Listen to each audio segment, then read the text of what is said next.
Count on LEX 18 News.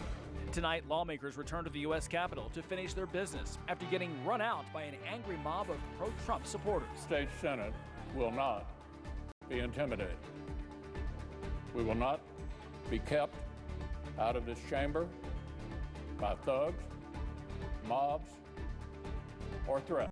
From the nation's capital to Kentucky's capital, condemnation after the storming of Capitol Hill.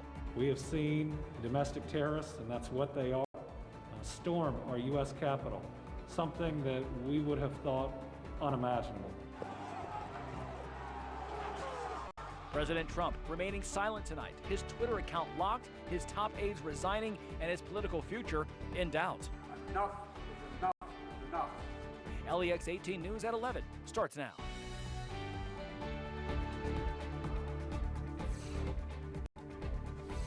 Good evening, I'm Larry Smith.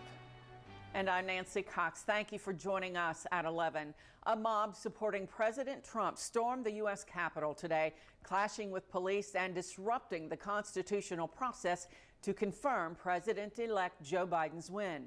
Protesters breached security and were seen inside the Senate chamber. One person was shot and killed and injuries have been reported, but lawmakers were able to resume their work after several tense hours. Alice Barr has details from Capitol Hill.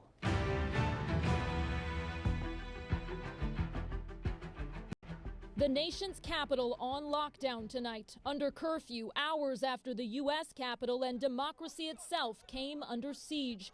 One person was fatally shot in 3 hours of chaos after a mob of supporters of President Trump and his false claims about the election surrounded and then stormed the Capitol.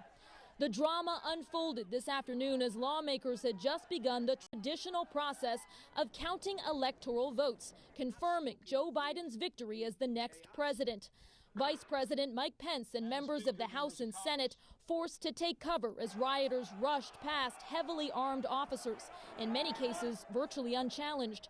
Some made their way into the well of the House and the Senate, defiantly standing their ground in a place where elected officials had been doing their work only minutes earlier. One lawmaker likened it to crashing the gate of the People's House. President-elect Biden had harsher words. It's not protest, it's insurrection. President Trump said little to defuse the powder keg, but after lawmakers returned to count the votes, Vice President Pence led several Republicans in condemning the mob. To those who wreaked havoc in our Capitol today, you did not win. They tried to disrupt our democracy. They failed. An unforgettable day on Capitol Hill and a dark one in this nation's history. In Washington, Alice Barr, NBC News. Social media giants Facebook, Twitter, and Instagram all froze President Trump's accounts today for 24 hours after posts that violated their policies. Twitter threatened to make the move permanent if the president keeps breaking the rules. Multiple lawmakers from Kentucky were on the floor in the House and Senate as the chaos unfolded. We saw posts on social media from Representatives James Comer, John Yarmouth, Hal Rogers, and Andy Barr, to name a few, all condemning the violence at the Capitol. Barr said the United States is an exceptional nation because we resolve our differences peacefully through the ballot box, the courts, and our democratic institutions, not through violence, end quote. We also heard from Senator Rand Paul, who said in part, quote, violence and mob rule is wrong and un-American, and it will not bring about election reform. Even though it was more than 500 miles away, what happened at the Capitol in Washington echoed in the halls of the state capitol in Frankfort. Carolina Buchek talked with Governor Andy Beshear and Kentucky Secretary of State Michael Adams about their reaction to what we saw happen today. Thankfully, nothing like what we saw happen in Washington happened here at Kentucky's Capitol today. But there was a certain edge in the air after everyone saw those videos of what was going on at the U.S. Capitol. And tonight was supposed to be a big night here in Frankfort. The governor was supposed to give his State of the Commonwealth address. But after everything that happened, both the governor and Republican leaders agreed that it's best to postpone that. And you could tell different feeling here at Kentucky's Capitol. More security was around, and certain offices within the building decided to evacuate themselves. Now, the building was never shut down officially, but walking through it, there weren't many people inside. Outside of the governor's office, we saw many of his team members walk in and out, and eventually the governor came out and said this attack on democracy will never be okay in America. We have seen domestic terrorists, and that's what they are, storm our U.S. Capitol, something that we would have thought unimaginable. Bashir made it clear that leaders in Frankfurt and Washington, Republicans and Democrats alike, need to condemn this attack. And when asked about President Trump's involvement in all of this, here's what the governor said. I believe that this is a situation that would not have occurred if we would condemn these groups each and every time they commit these acts. You cannot fan the flames and then condemn the fire. Certainly the president right now could speak in a strong voice to get people to leave, to tell them that this election is over and that the importance of the institution of the United States government is more important than any one individual. And many others didn't find the president's response to the situation helpful. We asked Kentucky Secretary of State Michael Adams if the president is wrong for saying the election was stolen from him, a claim that is unproven. And here's what he said. The president needs to show, I think, real leadership. I don't think that his video helped. I think he needs to very clearly say, go home.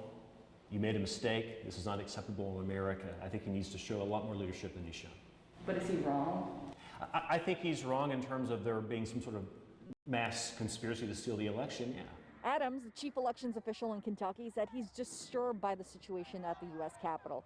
He says America's democracy and process exists to prevent stuff like this from happening. The entire reason we even have elections in America is so we don't have what we saw today. So we don't have madness and rule by mob. We're an orderly society, we have a constitution, we have a system.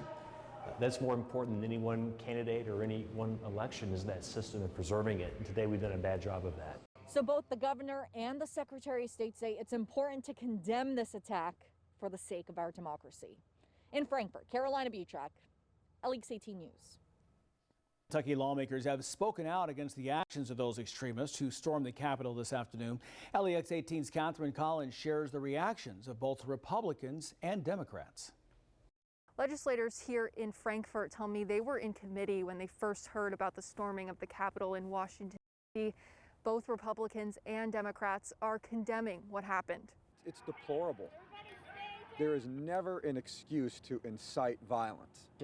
Shocked and stunned and saddened. Republican Senate Majority Floor Leader Damon Thayer and Democratic Senate Minority Leader Morgan McGarvey were joined by other Kentucky lawmakers to say violence will not be tolerated. Senator Thayer says President Trump should have acted faster to respond to the unprecedented breach. He has the power to shut these things down, to bring in military force. While Senator McGarvey criticized the president for not condemning the actions of rioters. You can't fan the flames and then condemn the fire. This is something we all just have to stand strong and say consistently this is wrong. Both senators say they did not hear of threats to the Kentucky Capitol today and plan to be back tomorrow to continue work for the people of the Commonwealth. So where does this divided country go from here? We do what we always do as Americans. Law-abiding citizens continue to obey the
Josh Douglas countless times over the past couple election cycles about laws and procedures.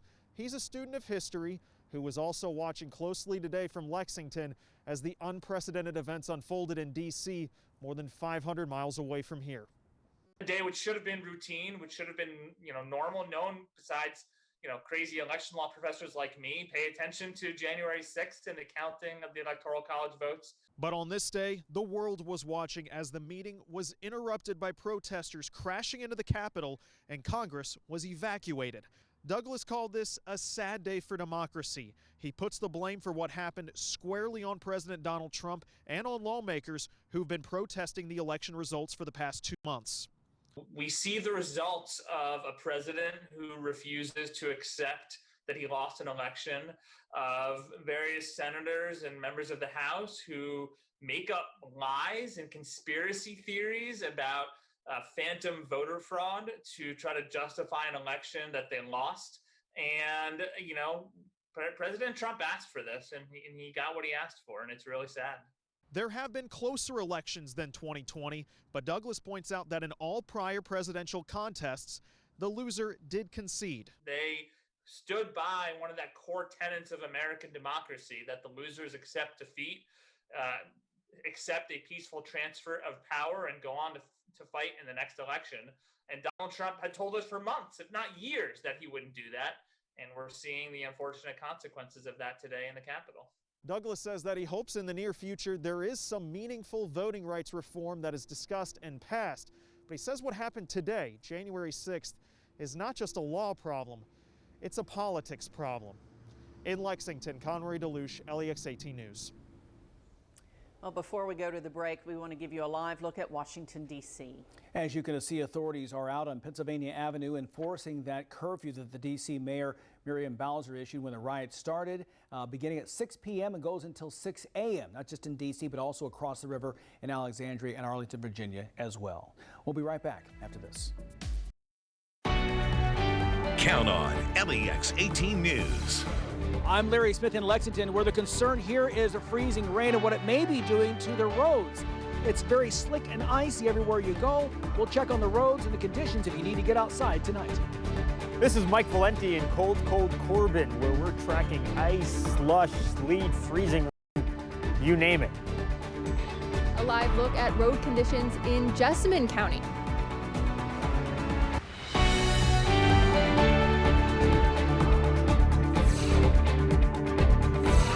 Good evening, I'm Nancy Cox. And I'm Angie Bevan. Thanks for joining us at 11. Larry Smith is covering the winter storm in Lexington. We will join him in just a moment. But first, we've been covering this major winter weather event all day. Snow, sleet, and freezing rain hit many parts of the Bluegrass, making it difficult to drive on the roads and causing some power outages.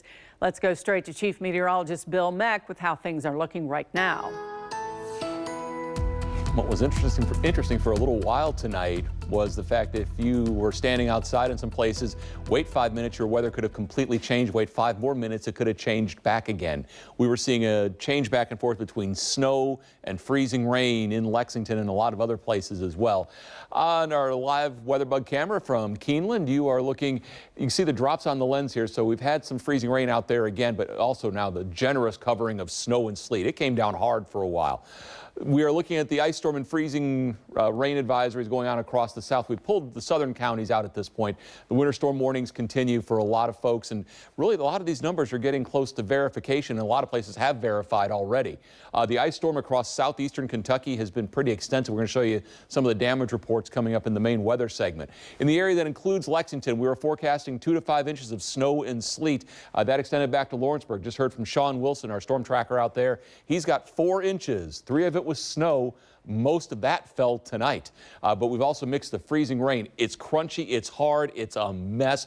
Travel is hard to do, not only through the Bluegrass, but also between the Hal Rogers and the mountain parkways where the ice storm was at its greatest, and then the snow up to the north and northwest. we're just about done with most of this. There are still a few streaks of snow coming through Madison County, back through Lincoln County. Lexington, we've got some light snow falling, a little bit more substantial as you look up toward Paris, Cynthiana, and Carlisle. Transitions to a mix around Cave Run Lake and then down toward West Liberty, and eventually it changes some rain down along the Hal Rogers. But again, talking about how this is coming to an end. So again, you saw the streaks of snow, how it matches up here with the future track. We will take you through the next 2 hours. And the 2 hours, we say goodbye to pretty much everything, although the effects are going to be felt for a while and the cold is just beginning. Look at Covington, look at Louisville, see your future.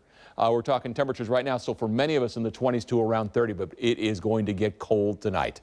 We'll talk about that, the cold that lasts, and the next winter storm in a couple minutes. Okay, Bill, thank you. Well, as he said, Lexington saw a little bit of everything: snow, sleet, and freezing rain. Lexington officials say if you must go out tonight, use caution.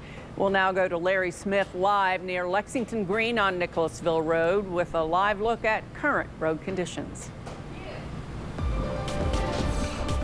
Well, this is a system that we thought might be over a couple of hours ago as everything kind of stopped for a minute, even the wind, but we're back up again. A light breeze and a little bit of snow, and so Mother Nature isn't quite done with this part of this system and what's been just an extraordinary week. I'll show you what's happening here on the roads tonight. We talked about earlier how the snowplows were able to catch up to the snow and finally get the roads cleared, but that's the primary roads. I can tell you by being out and about this evening, the secondary roads are still very treacherous. Even the ramps onto the different roads like New Circle Road and Man of War, those are pretty thick. If you don't have a car with some clearance or some four-wheel drive, stay away from those as well.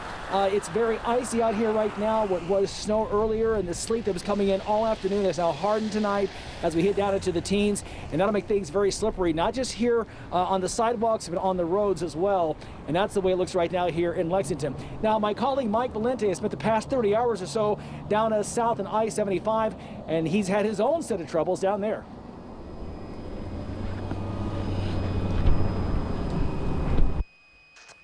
Yeah, that's putting it mildly, Larry. The power at our hotel, the Hampton Inn, went out just about an hour and a half ago.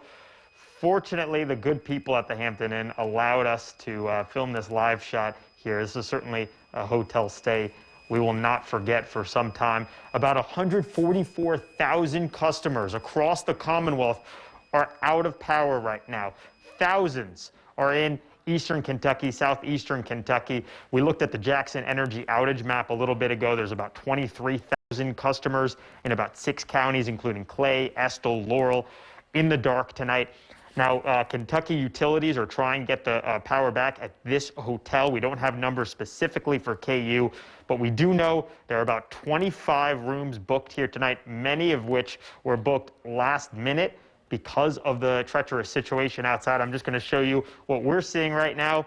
The elevator, fortunately, is free of guests. No one was stuck in. That's literally my nightmare. I saw an M. Night Shyamalan movie about it once. That would be horrific. But fortunately, here at the Hampton Inn, if the power goes out, it goes to the first floor. People can come out. The staff are staying here. You can see there's about 8 staff members staying overnight because the conditions are just untenable. It is not safe to drive outside right now. So hopefully we get power restored and this will have a good ending. But for now, we'll send it over back to Larry and Carolina.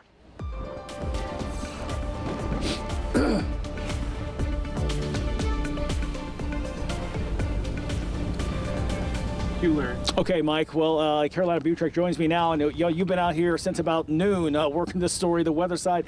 Talking to officials earlier today and the plans they had laid out to try to keep everybody safe. Yeah, and the plans were pretty simple. Stay home if you can, and then the people that were out were encouraged to really take it easy, drive slowly, and of course, make room for the crews that are out here to do their jobs. And they have been out here. We really have seen plow after plow after plow go by. About an hour ago or so, within a half-hour time span, about 8 plows went by. Yeah. So they are really out here, but the problem is, you see that stuff that's caked on down there, it is really hard to get that bottom stuff up, and it's almost, it's not completely iced over, but it's slick out there. So drivers are definitely taking it easy. And it can be difficult to navigate situations like this. Now, of course, everyone wants to know, well, when will this all be fixed? Lexington Streets and Roads, they say they've got it under control. This is all part of the plan. Here's what their director said. And post-event, we will focus on, our priority will be opening ranked roads, treating for snow and ice, then opening the sidewalks, and then opening parking spaces downtown. Quick, we're out. So that of course is the plan, but of course you can't really control nature. It does what it wants. Exactly. And we have another system coming up here in about 72 hours to add on to all this. So no, I'm sorry. We're just going to decide. Tell Bill Mack that no, we're not going to do that. So, all right. For Carolina, I'm Larry. Let's go back into the studio. All right, thank you all. And road crews have been at it for hours trying to keep the streets clear. But what determines which roads get plowed and when? LEX 18's Kristen Edwards tells us about the city's plan. Snowplow drivers are really having to work overtime tonight. They're making multiple passes on roads all over town just to keep up with all the precipitation that's been coming down over the past several hours. For city crews, the priority, of course, is to keep those main arteries like Harrodsburg and Newtown Pike clear.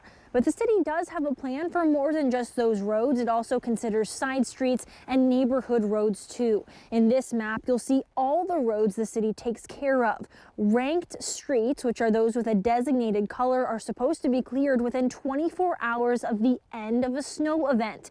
In an ongoing storm like what we've seen all day, plows are expected to revisit the highest priority roads often, like the main roads in and out of the city. So this could mean a delay in roads lower on the priority list, like those side streets and neighborhood roads. On top of that, there are still so many roads that aren't even on the list at all. If you live on one of those streets, you're certainly going to have trouble traveling tonight. But for now, it's recommended that you stay inside and let the road crews do their jobs to keep those people who absolutely have to get out on the roads tonight safe. In Lexington, Kristen Edwards, LEX 18 News. We're keeping an eye on the weather in Mount Sterling, not just the roads, but also frozen tree limbs that could cause issues with power. Count on LEX 18 News. It was the first day of school for many students across Kentucky. We spoke to them about the classroom mask mandate and a one-on-one interview with the governor on his decision to put masks on students and what he thinks of those challenging his authority. LEX 18 News at 11 starts now. Good evening, I'm Nancy Cox. And I'm Larry Smith. Thanks for joining us here at 11. Before we dive into our school mask and COVID-19 coverage, there's an announcement some Fayette County parents need to hear. Because of the ongoing bus driver shortage, the school system has canceled 4 bus routes for tomorrow. So many drivers have called in sick for Thursday, the district doesn't have enough backup drivers to cover. So parents have to figure out another way to get your kids to school. This is for Thursday only. 4 bus routes are canceled. Bus 313 that goes to Brenda Cowan Elementary, and 313 also goes to Frederick Douglass High School. Bus 17 that goes to Henry Clay High School, and bus 217, the route that goes to Dixie Elementary. In a letter to parents, Superintendent Dr. Demetrius Liggins apologized and called this an extreme measure. No transportation hiccups today, though. Students in more than a dozen Kentucky counties going back to class, and that includes Fayette County, where students went back to in-person learning today. Backpacks and masks on for the first day of school at Brenda Cowan Elementary. Teachers waited in the drop-off line Wednesday morning to welcome students inside. This year, partitions are not required inside classrooms, but students will still stay in groups to reduce potential exposure. The district says it's another effort to keep students learning in person. While the kids return to the classroom, a crowd gathering outside the Fayette County School headquarters to protest the mask mandate. Both parents and kids outside the building chanting and carrying signs for hours. The protesters had their signs and their chants, but they remained peaceful. Some we spoke with say they hope to motivate more people to push back against the governor's recent order. Today, Attorney General Daniel Cameron made good on his promise to take legal action on the school mask mandate. His team filed papers with the state Supreme Court today, arguing that since the legislature passed new laws limiting the governor's emergency powers, the executive order is illegal. In the court documents today, Cameron's team writes, the governor, like everyone, is bound by the law. Yesterday, the governor defied this uncontroversial principle by issuing an executive order imposing a mask mandate that he lacks the power to issue. Disputing that the governor, in consultation with the General Assembly, doesn't need to make decisions that are about the public health and safety of Kentuckians. That's not what this is about. This is simply the fact that he ignored the rules and the laws that were passed by our General Assembly. The state Supreme Court gets the issue of school mask mandates and could release a ruling soon. One thing that can't be debated is Kentucky's COVID surge is getting worse. Take a look at today's numbers. The state has 2,961 new cases today. That's the most for Kentucky since January 23rd. Also up today, the number of deaths. 14 more Kentuckians have lost their lives to the virus. The positivity rate rose almost a quarter of a point to 11.22%. Those numbers add to the governor's argument that his mask mandate for school is the right thing to do, even though a lot of parents and school officials are upset about it. I was able to speak with Andy Beshear one-on-one today and gave him the chance to respond to critics. Nancy, I did what we had to do. The Delta variant is the most frightening form of COVID we've seen. Hospitalizations are doubling every 2 weeks. Governor Beshear says he understands some parents are frustrated, but says the decisions he's making for the school kids across the state will save lives. There are now hospitals in your viewing area that are full. Pediatric hospitalizations increasing at a rapid rate. And all of the schools that have tried to go back without masks have shown that it's not possible. The governor says he expected a legal battle, and he got one today at the Kentucky Supreme Court, where Attorney General Daniel Cameron's team filed additional paperwork stating the governor does not have the power to issue a mask mandate. Laws passed by the legislature dictated he consult with them. However, the governor told me he wishes others in Frankfort would set aside politics and work together to keep people safe. This is not a close call. It's the entire education community, the entire public health community, and the private sector all saying we got to do what's right. I'm willing to do that. I'm willing to have the courage to throw politics out the window. I wish other people would too. At the end of the day, Governor Beshear says despite criticism from some school officials or parent protests, he believes he's doing the right thing, a decision that will keep kids in school. But he also didn't rule out the possibility of another statewide mask mandate, but only if necessary. We have to keep our kids in school. We have to keep our economy open. We don't want to have to pull back capacity at all. We have two tools to defeat this virus if we want to make that happen. We have vaccinations and masks. And we won't need a mask mandate if people will go out there and get vaccinated. If you'd like to listen to my interview with Governor Beshear in full, we've posted the entire discussion on our website, LEX18.com. Now to an update to a story we first brought you last night on LEX 18 News at 11. The superintendent at the center of a controversial voicemail is now speaking out. In that voicemail to parents, Science Hill School Superintendent Jimmy Diehouse talked about the mask mandate and called Governor Beshear a liberal lunatic. Some people felt he went too far, especially in a message directed to students. But Diehouse says he's standing by what he said and how he said it. But I'm tired of folks telling us how to run Science Hill School. My parents are tired of mandates being placed on us that are the same as Jefferson County or Fayette County or Franklin County. It's a little different down here. We have 440 students total from preschool through 8th grade. And last year, during the worst of the pandemic, we had 10 positive cases. Superintendent Diehouse says he has invited the governor to come to his district. In the meantime, he will be following the mandates and the pending legal battle over them. We've heard the debate over the mask mandate from parents and school officials, but what do the kids have to say about it? LEX 18's Mike Valenti talked to second grade twins as they started the first day of school at a brand new campus, Carter G. Woodson Prep Academy. Twins Bryson and Bradley Kimball are pretty pumped to be the big kids on campus at Carter G. Woodson Prep Academy. And as second graders in the K through second school, they want to set a good example. When you get home, you can take it off. But as long as you're in school, you gotta keep it on. That's not to say they're particularly happy wearing them. It's kind of boring wearing masks. boring. Why do you say boring? Because I hate the coronavirus. It ruins everything. You'll be hard-pressed to find anyone who'll argue with that. Program Director Jocelyn Mills was hoping masks wouldn't have to be a part of the first day at Woodson.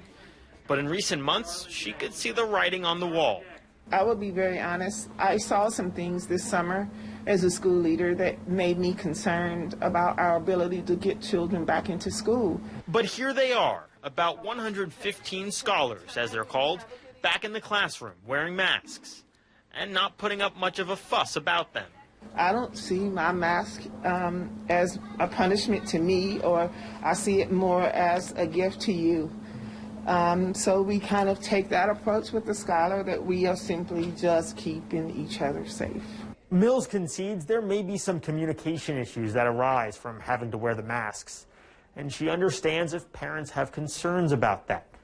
But she says the price of not wearing them is too much to bear. I think that those concerns are legitimate, but I think the emotional and social repercussions of burying children is more than I can handle as a school leader. So far, Mills has not heard any pushback from parents, and she can't give them any insight into how long the scholars will have to wear masks, because truth is, no one knows. So all they can do now, she says, is follow the science and govern themselves accordingly. In Lexington, Mike Valenti, LEX 18 News. Following the CDC's recommendation, Governor Beshear has mandated indoor masking for all kids aged 2 and older in schools and daycares across the state. LEX 18 checked in with some local daycares to see how that was working for children so young. Older kids have likely experienced a day in the classroom with a mask before. But how about those as young as 2, 3, or 4 years old? Preschool teachers told us that some kids were actually excited to wear masks and believe those who had trouble will adapt quickly. Something new for them, so it's going to take some time, but I believe they'll catch on. They're actually doing really good. A lot of reminding, all right, pull your mask up, and they do. We have had no fights, no fits, no, I don't want this, no, I can't breathe, nothing like that. But there are still challenges, such as difficulty with communication with kids that young and kids having a hard time taking nonverbal cues from teachers. Tonight, during a community meeting, we asked Mayor Linda Gorton about the recent mask mandate for schools. 2 days ago, Mayor Gorton made masks mandatory in all government buildings and public meetings. The only exceptions are children who are too young to wear a mask and people who are medically unable.